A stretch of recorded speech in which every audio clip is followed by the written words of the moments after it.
예전에 문득 하나님이 참 낯설다라고 하는 그런 느낌을 받은 적이 있습니다. 혹시 하나님이 좀 낯설다라고 하는 그런 느낌 받으신 분 계십니까? 여러분 가운데도. 분명히 그 전까지는 언제나 하나님이 제 편인 것 같았습니다. 제가 다른 사람들 갈등할 때, 또 사이가 안 좋을 때 하나님께서 웬만하면 제 편을 들어주는 것 같았습니다. 그리고 기도에도요, 잘 응답해 주셨습니다. 금식하고 간절히 기도하면 웬만하면 하나님께서 정말 범죄가 아니라면 다 들어주셨습니다.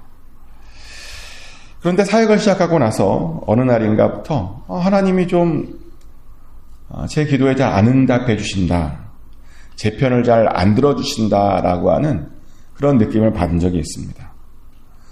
좋은 사람들을 좀 보내주세요라고 기도했는데 이상하게 하나님이 오랫동안 기도했는데도 응답하지 않아 주셨습니다. 분명 좋은 사람들을 보내주시면 더 큰 하나님의 일들을 하고 그러면 하나님께 더 크게 영광 돌릴 수 있을 것 같은데 하나님께서 침묵하셨습니다. 그뿐입니까? 목사다 보니 교회들이 정말 잘 되었으면 좋겠습니다. 제가 섬기는 교회가 잘 되었으면 좋겠습니다라고 그렇게 기도 많이 했습니다. 근데 보면요, 정말 이상하게 잘 될만 하면 꼭 교회를 방해하는 사람들, 교회를 이용해 먹는 사람들이 나타났습니다. 교회를 통해서 자기 개인의 이익만 챙기려고 하는 사람들이 나타나서 좋은 일들을 방해하곤 했습니다. 근데 더 당황스러운 건 뭐냐면, 그럼 그런 사람들이 심판받아야 되잖아요. 근데 별로 그렇게 심판받지도 않고 교회만 계속 어려워지고 그런 모습을 보면 정말 너무나 답답했습니다. 하나님의 교회인데 하나님이 잘 보호해주지 않은 것 같아서 답답했고요. 많은 사람들이 몇십 년을 수고했던 정말 피와 땀이 있는 그런 교회였는데 순식간에 무너지는 그 모습을 보고 답답했습니다. 그래서 그런 때에 참 하나님의 낯설다라고 하는 그런 생각을 해본 적이 있습니다. 근데 역설적이게도 그런 낯설음을 통해서 제가 하나님에 대한 이해의 폭이 넓어지는 경험을 했습니다. 그런 일들을 통해서 하나님에 대해서 더 많이 알게 되는, 더 높고 더 깊게 알게 되는 그런 경험을 했습니다. 그래서 그때 알게 된 것이 있습니다. 왜 하나님께서 우리들에게 가끔 그렇게 낯선 모습을 보여주는가? 우리로 하여금 더 넓은 하나님의 모습, 더 높은 하나님의 모습, 더 깊은 하나님의 모습을 알게 하려 함이었습니다. 왜냐하면 우리 하나님의 가장 중요한 목적과 뜻 중에 하나는 뭐냐면 우리가 하나님을 더 많이 알고 더 넓게 아는 그런 것이기 때문입니다. 우리가 하나님에 대해서 아는 것이 얼마나 중요한가 하면요, 바울이 이렇게 기도했죠. 에베소서 1장 17절의 말씀인데요. 우리 주 그리스도 하나님 영광의 아버지께서 지혜와 계시의 영을 너희에게 주사 하나님을 알게 하시고. 아멘. 바울은 우리들을 위해서 아주 중요한 기도를 했는데 그 중에 뭐가 있냐? 지혜와 계시의 정신을 통해서 우리가 하나님을 더 알아야 된다라고 바울은 기도했습니다. 그것이 바로 우리 인생을 향한 하나님의 목적과 뜻이라는 겁니다. 그래서 하나님께서는 우리가 하나님을 더 많이 알 수 있도록, 더 잘 알 수 있도록 사건들을 우리 앞에 주죠. 그리고 그 사건들을 통해서 알게 하시는데 그 중에는 어떤 사건도 있냐면 우리가 느끼기에 낯선 사건도 있다는 겁니다. 오늘 본문도 사실은 그런 사건입니다. 낯선 사건입니다. 다윗의 때에 갑자기 3년 기근이 찾아왔습니다. 3년 기근이 얼마나 어려운 건지 아십니까? 우리는 그 3년 기근이 얼마나 어려운 것인지 엘리야 때에 있었던 일을 통해서 알게 되는데요. 엘리야가 아합 왕에게 가서 앞으로 3년 동안 기근이 있을 것이다 라고 선포했죠. 그러자 이스라엘에게 기근이 찾아왔습니다. 무려 3년 동안 기근이 찾아왔는데요.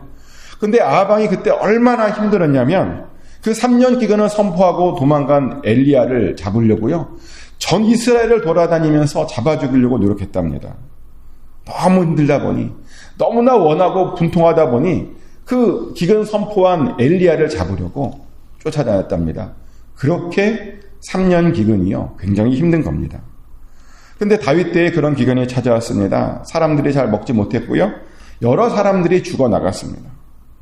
그래서 다윗이 하나님께 간절히 기도했습니다. 정말 그 기근을 빨리 멈춰달라고 간절히 기도했습니다. 근데 하나님께서요, 그 다윗이 기근에 대해서 기도했는데 그 기근에 대해서 뭔가 말씀하시지 않고 엉뚱한 말씀을 하시는 겁니다. 그 기근이 사울이 기브온 사람들을 죽였기 때문이다라고 말을 합니다. 기브온 사람과 관련된 이스라엘의 이야기는 사실은 여호수아 10장부터 나오는데요.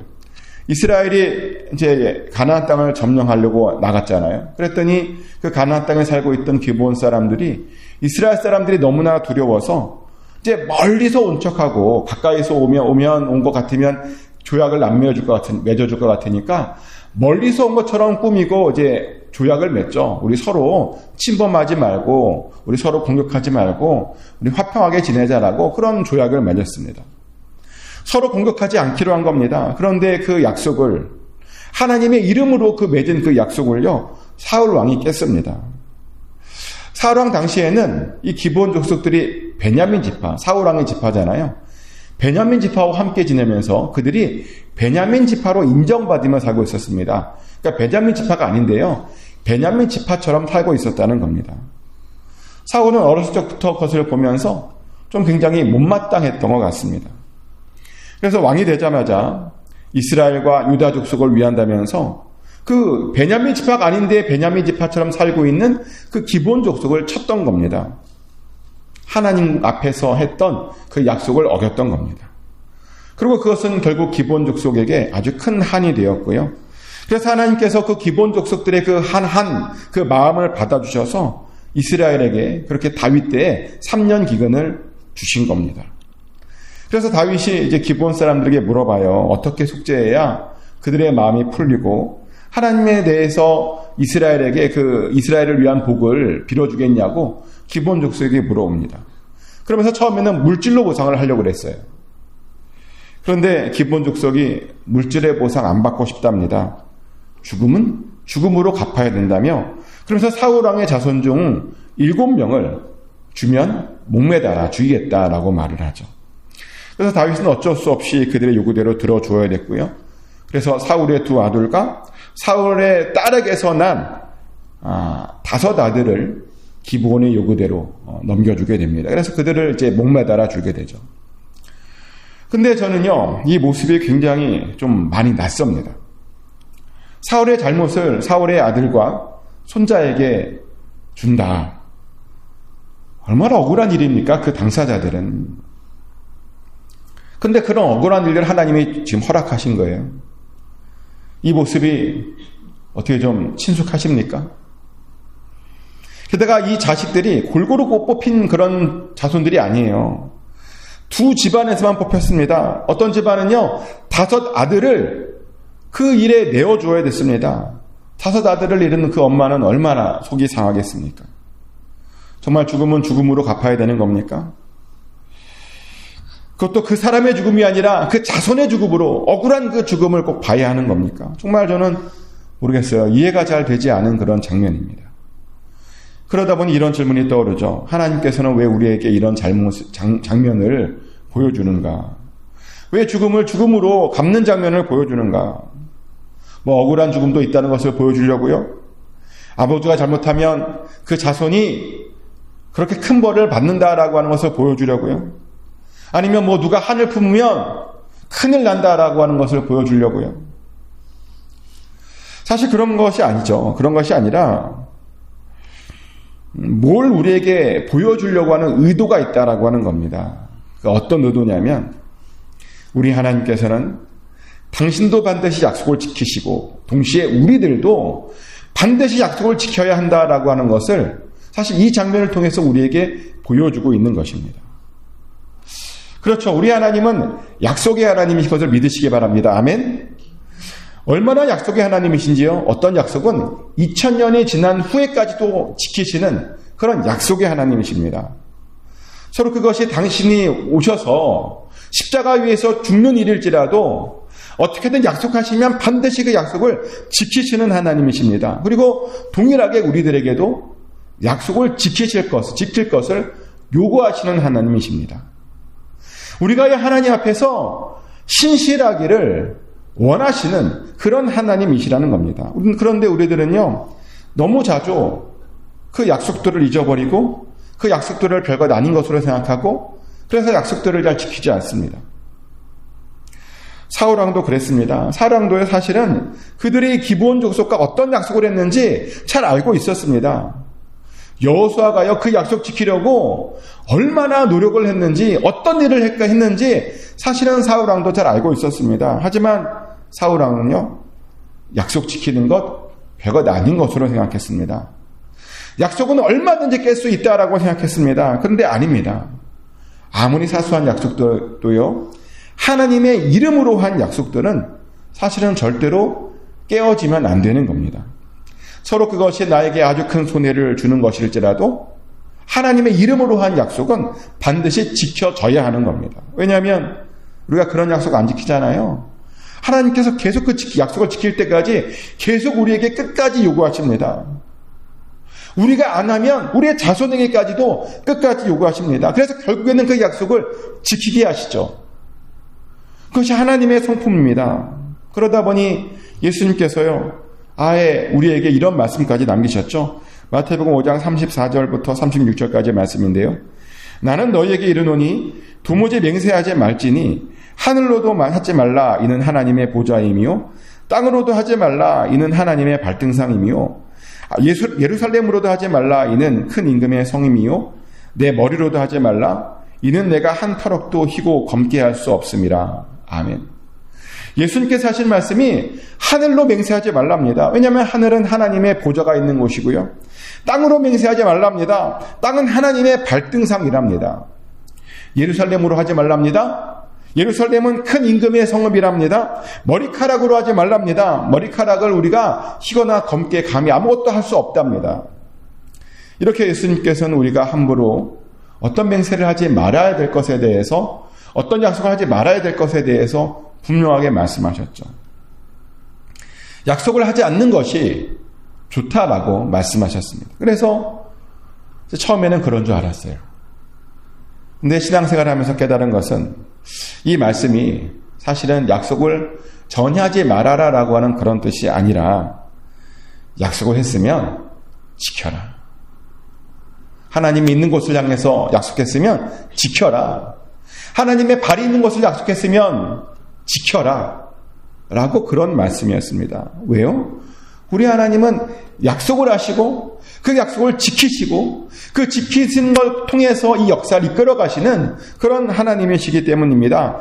약속의 하나님이시라는 겁니다. 그래서 우리들은요, 그 약속을 통해서 역사를 이끌어 가시는 그 하나님과 함께 하려면 약속을 하고 우리도 그 약속을 지키려고 노력해야 된다는 겁니다. 그러면서 하나님을 경험하고 그러면서 하나님을 더 알아야 된다는 겁니다.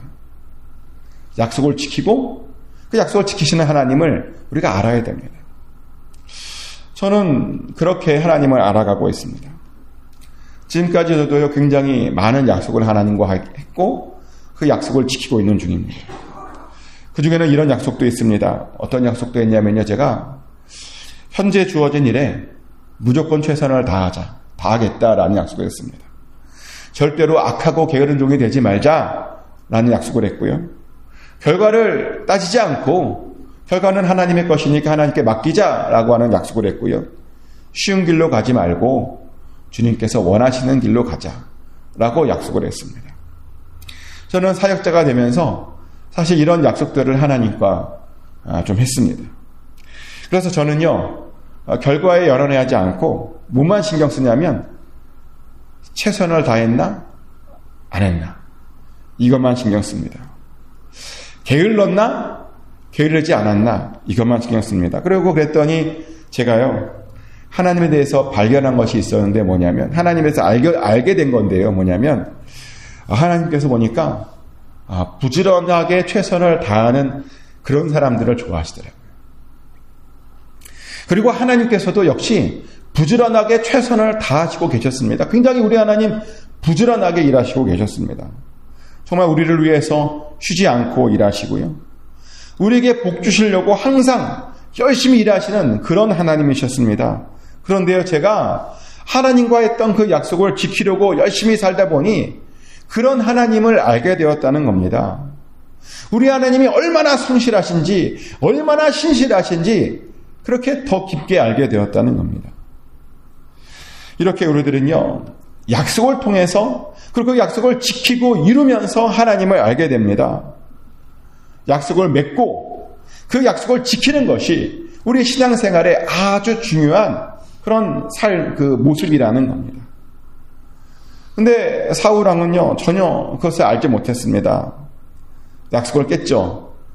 기브온과 족속과 있던 그 약속을 너무 쉽게 깼습니다. 그러다 보니 그렇게 심판받았던 겁니다. 그리고 그 덕분에 이스라엘은요, 하나님께서 약속을 지키시는 하나님이시다라고 하는 것을 그 일을 통해서 알게 되었습니다. 내가 약속을 잘 지키지 않으면 나의 자손들이 아주 큰 곤욕을 치르는구나 라고 하는 것을 알게 되었습니다.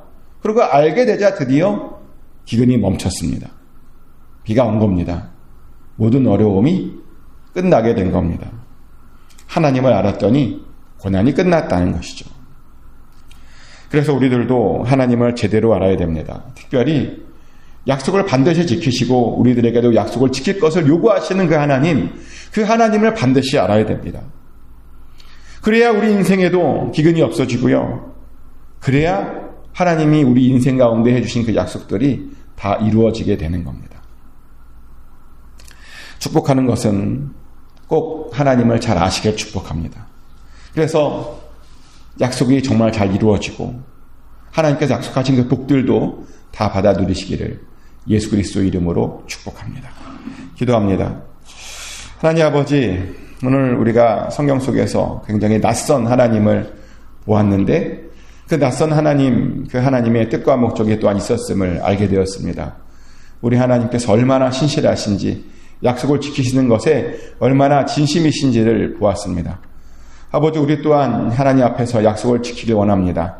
그리고 그 약속을 지킴으로 우리가 하나님을 더 많이 알 수 있기를 원합니다. 하나님을 더 깊이 알고 더 넓게 알고 더 높이 알 수 있기를 원합니다. 그래서 우리 인생을 부르신 하나님의 목적과 뜻을 우리가 이루기를 원하오니 아버지, 우리에게 지혜와 계시의 영을 주셔서 하나님을 알게 하여 주시옵소서. 하나님을 깨닫게 하여 주시옵소서. 오늘 하루도 하나님 동행하여 주시고 최고의 하나님을 만나게 하여 주시며 오래된 기도 제목들이 이루어지게 하여 주시고 삶의 문제들이 다 해결함 받게 하여 주시옵소서. 승리하게 하여 주시옵소서. 평안을 누리게 하여 주시옵소서. 모든 걸 맡겨드립니다. 예수 그리스도 이름으로 간절히 기도드렸습니다. 아멘. 주기도문으로 하나님께 올려드립니다. 하늘에 계신 우리 아버지, 아버지의 이름을 거룩하게 하시며 아버지의 나라가 오게 하시며 아버지의 뜻이 하늘에서와 같이 땅에서도 이루어지게 하소서. 오늘 우리에게 일용할 양식을 주시고 우리가 우리에게 잘못한 사람을 용서해 준 것 같이 우리 죄를 용서하여 주시고 우리를 시험에 빠지지 않게 하시고 악에서 구하소서. 나라와 권능과 영광이 영원히 아버지의 것입니다. 아멘.